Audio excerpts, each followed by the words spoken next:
بسم اللہ الرحمن الرحیم۔ مسائل کی مجلس میں بات چل رہی ہے مسائل شتیٰ، یعنی مختلف مسائل جو ایک مسلمان کی زندگی سے متعلق ہے، ان کا بیان چل رہا ہے۔ پچھلی مجلس میں بات ہوئی تھی کہ اگر کوئی مسلمان قسم کھائے یا منت مانے، نظر مانے، تو اس کی شرعی حیثیت، شرعی طریقہ کیا ہے، احکامات کیا ہے۔ آج کی مجلس میں جو ایک مسلمان کی معاملات والی زندگی ہے، روزمرہ کی لین دین ہے، خرید و فروخت ہے، تجارت ہے، قرض ادھار ہے، تو ان معاملات کی درستگی سے متعلق کہ ایک مسلمان کی معاملات والی زندگی بھی پاک صاف ہونی چاہیے، اس لیے کہ یہ بات بار بار عرض ہوتی ہے کہ ہمارا مبارک دین، دین اسلام صرف مسجد کا دین نہیں ہے، صرف نماز، روزے، زکوٰۃ، حج کا دین نہیں ہے، بلکہ یہ پیدائش سے لے کر موت تک زندگی کے جتنے مراحل ہیں، جتنے معاملات ہیں، اس میں دین اسلام کے ہم محتاج ہیں، شریعت کے احکامات کے ہم محتاج ہیں۔ اس لیے ایسا نہیں ہے کہ مسجد میں تو ہم مسلمان ہوں اور اسلام پر عمل کریں، لیکن جب بازار جا کے اپنی دکان پر بیٹھے یا اپنی آفس پر بیٹھ جائیں یا اپنے کارخانے پر بیٹھ جائیں تو پھر کہیں کہ جی یہاں پر دین کی کیا ضرورت ہے، نعوذ باللہ۔ وہاں بھی دین کی ضرورت ہے، وہاں بھی مسلمان آزاد نہیں، بے لگام نہیں، شتر بے مہار نہیں، اس کو حدود بتائی گئی۔ اس لیے فرماتے ہیں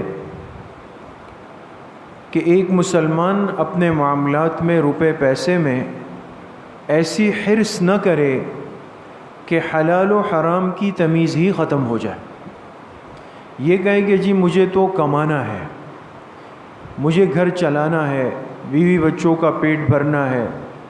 ایک ذمہ داری ہے، بلا شک و شبہ ہے، لیکن ایک مسلمان اپنا گھر چلائے، نفقہ برداشت کرے، بیوی بچوں کو خرچہ دے، گھر میں راشن لائے، یہ ساری چیزیں ضروری ہے کہ کسب حلال کے ساتھ ہو، کسب حرام نہیں۔ چاہے دنیا کچھ بھی کہے اور چاہے دنیا کا مزاج جو بھی ہو، اور چاہے آنکھوں سے نظر آئے کہ ایک حرام میں ترقی زیادہ ہے، مال زیادہ ہے، لیکن جہاں دین نے منع کر دیا، پابندی لگا دی، تو مسلمان پر وہاں روک لگا دی گئی، روک دیا گیا، بس اب آپ آگے نہیں جا سکتے۔ تو حرام و حلال کی تمیز ایک مسلمان کے لیے یاد رکھیں کہ یہ بے حد ضروری ہے۔ ہم کمانے کے لیے محنت کریں گے، صبح سے شام تک کریں، ساری رات کریں، جب چاہے کریں، لیکن حلال کی محنت ہو، حرام کی نہ ہو۔ جس چیز کو شریعت نے حرام کہا اس کے لیے محنت کرنا وہ بھی گناہ، اس کے لیے فکر کرنا وہ بھی گناہ، اس کے لیے مشورہ کرنا وہ بھی گناہ، اس کے لیے جاگنا بھی گناہ، ہر چیز خود بخود گناہ بن جائے گی۔ اس لیے ان معاملات میں بہت زیادہ احتیاط کی ضرورت ہے۔ آج کی چونکہ بے لگام دنیا ہے اور باطل جو آخرت کے منکر ہیں، عذاب اور سزا کے منکر ہیں، ان چیزوں پر یقین نہیں رکھتے، وہ کہتے ہیں بس کمائیں، جس چیز میں فائدہ زیادہ ہے وہ کام کریں۔ اب چاہے نعوذ باللہ اگر شراب بیچنے میں زیادہ فائدہ ہے تو وہ کہتے ہیں بھئی شراب کی فیکٹری لگا لے، اگر نعوذ باللہ جسم فروشی میں زیادہ کمائی ہے وہ کہتے ہیں یہ کام کر لے۔ ایک مسلمان تو ایسا نہیں کر سکتا، ہم تو پابند ہیں، ہم تو پوچھ کر، سیکھ کر، سمجھ کر اپنے معاملات والی زندگی کو گزاریں گے۔ تو حرام و حلال کی تمیز ضرور کریں، اور پھر جب انسان حلال کی محنت سے کمائے تو اس کو اڑائے نہیں، بلکہ اس کو اعتدال کے ساتھ خرچ کرے،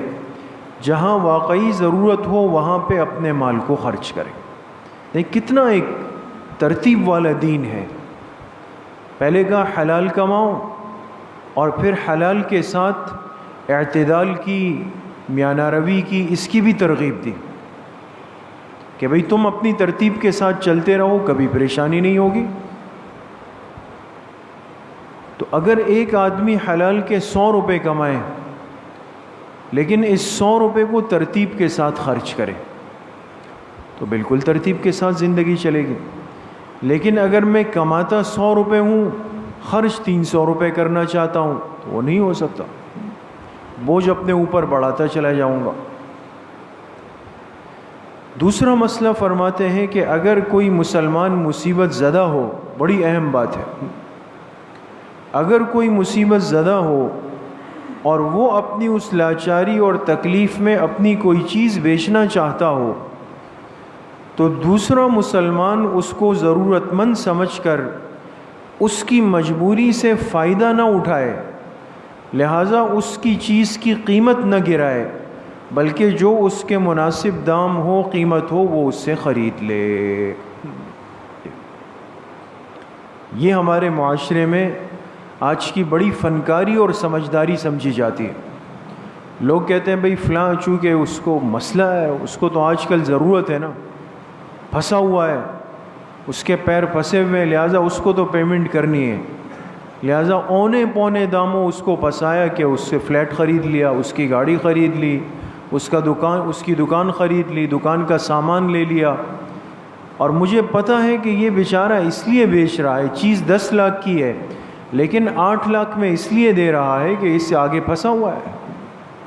یہ مجبوری میں ہے. تو دین اسلام کی تعلیم کیا ہے، شریعت کی تعلیم کیا ہے کہ مسلمان کی مجبوری کے وقت اس کی اعانت کرو، نہ کہ اس کی مجبوری سے فائدہ اٹھا کے اس کو نقصان میں ڈال دو. یہ ایک مسلمان کی زندگی نہیں ہے دوستو. یہ باطل کے سکھائے ہوئے طریقے، طور طریقے ہیں. چونکہ مادیت پرستی کا ذہن ہوتا ہے، صرف فکر معاش ہے، پیٹ کس طرح بھرنا ہے، اس کے لیے آپ کسی کو دھوکہ دیں، 2 نمبری کریں، ملاوٹ کریں،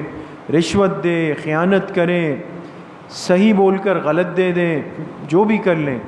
آپ کو فائدہ ہے آپ وہ کام کر لیں. یہ باطل ہے.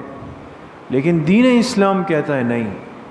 اگر کوئی بھولا بھالا سیدھا سادہ مسلمان آ جائے اور وہ ایک چیز بیچ رہا ہے، آپ سمجھ گئے کہ بھئی تو یہ بیچارہ سیدھا ہے تو بن جائے گا، تو آپ اس کی مجبوری کا فائدہ نہ اٹھائیں بلکہ اس کو سمجھا دیں، اس کی اعانت کر لیں. اور کتنی دفعہ بارہا احادیث میں آپ حضرات نے سنا ہے حضرت جریر ابن عبداللہ رضی اللہ عنہ کا واقعہ کہ جو اپنا گھوڑا بیچنے کے لیے آئے،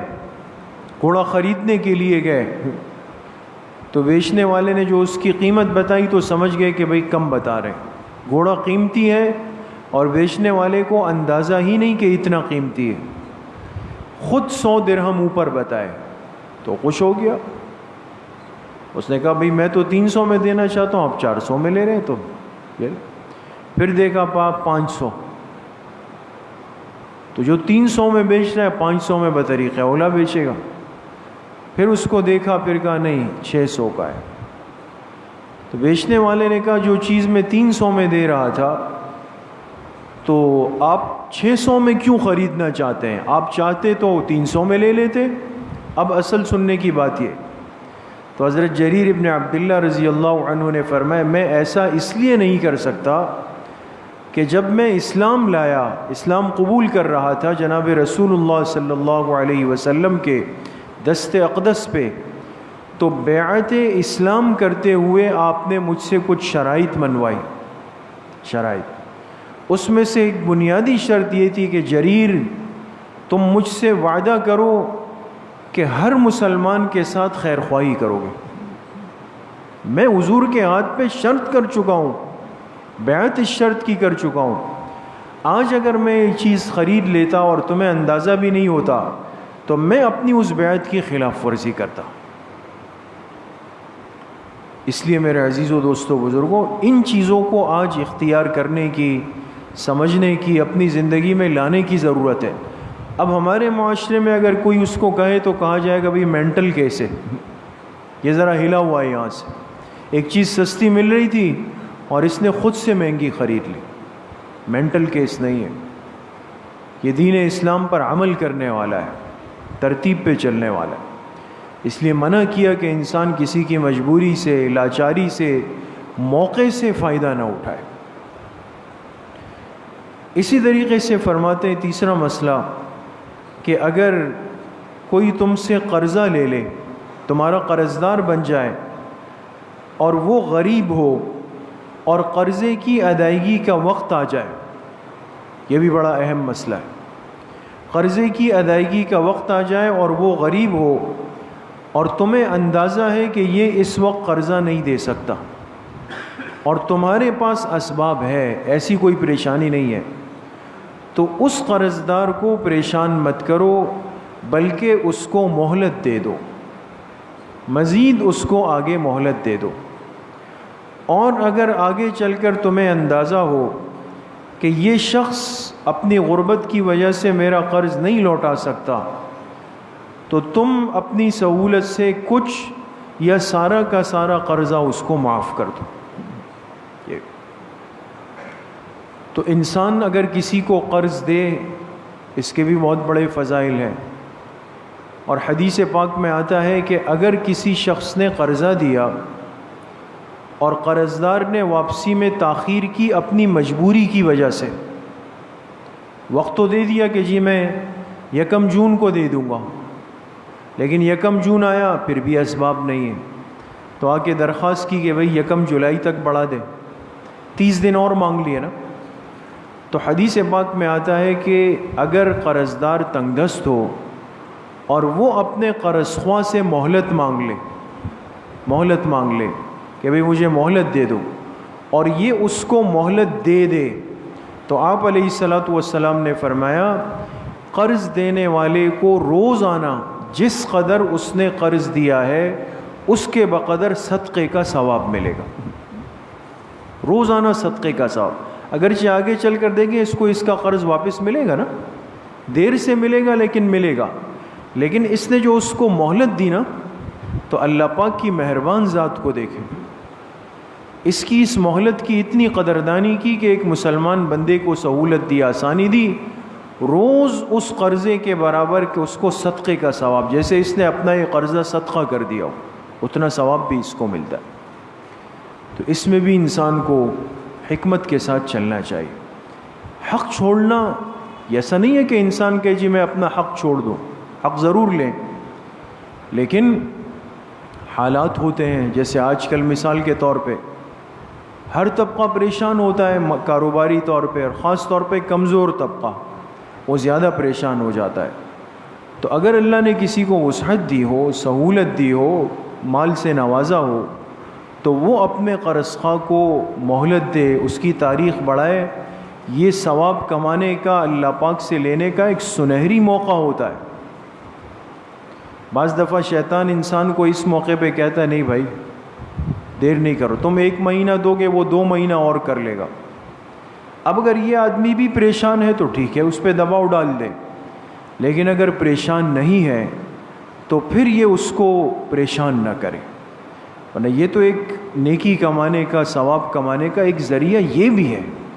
یہ بھی ایک طریقہ کار ہے کہ انسان یہ بھی کرے، اپنے مسلمان بھائی کو سہولت دے دے، اس کو مہلت دے دے، اس کے لیے آسانیاں پیدا کر دے۔ اور اگر اللہ پاک نے آپ کو نوازا ہوا ہے، آپ نے ایک وقت تک چلایا، پھر آپ کو محسوس ہوا کہ وہ بیچارہ کتنی بھی محنت کر لے لیکن اب یہ چیز اس کے قابو میں نہیں آ رہی ہے،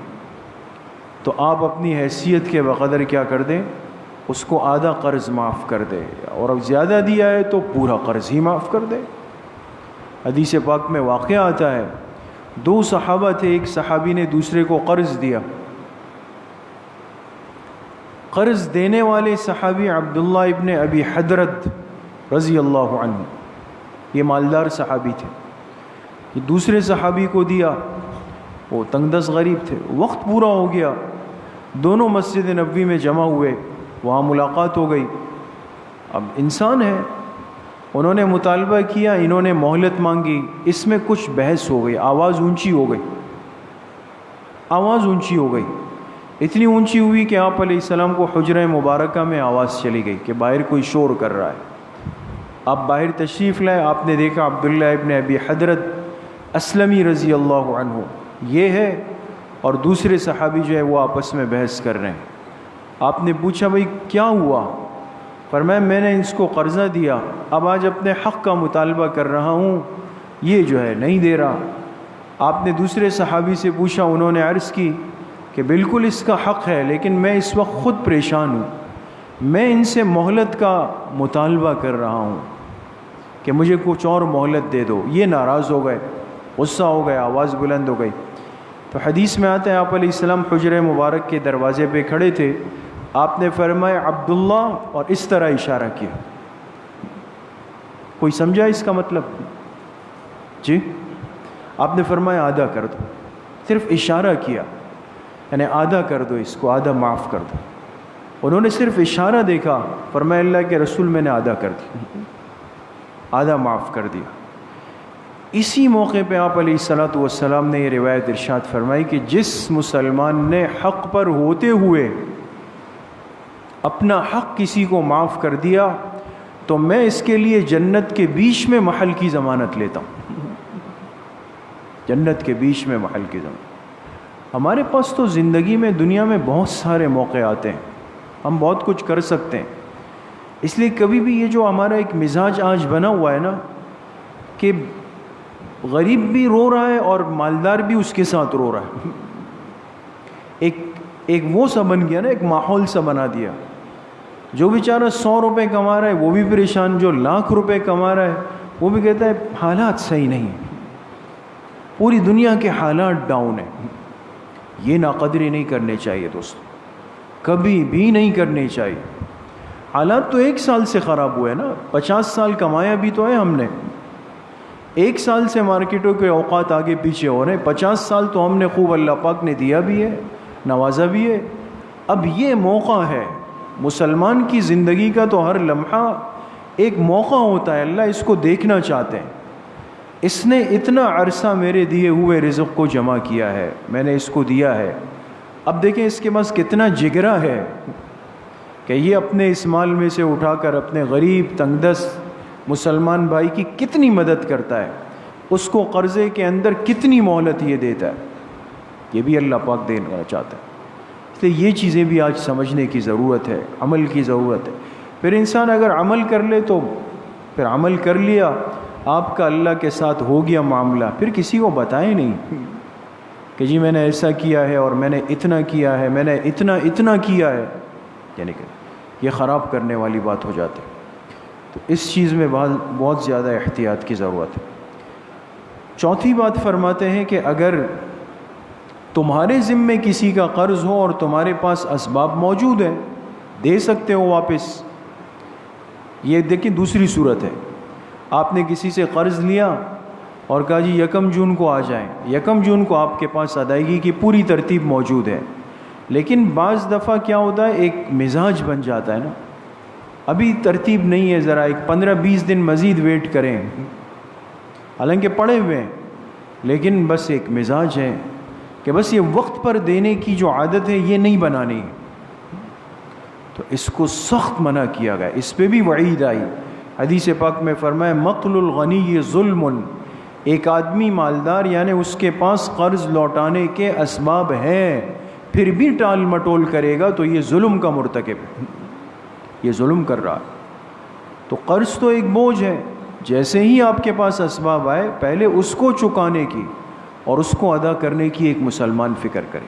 اس میں بلا وجہ کی ٹال مٹول کرنا یہ بھی زیادتی ہے۔ تو بہرحال یہ کچھ مسائل، اس کا کچھ مسائل انشاءاللہ آئندہ مجلس میں اللہ پاک مجھے بھی آپ سب کو صحیح عمل کی توفیق نصیب فرمائے۔ الحمدللہ رب العالمین والصلاة والسلام علی سیدنا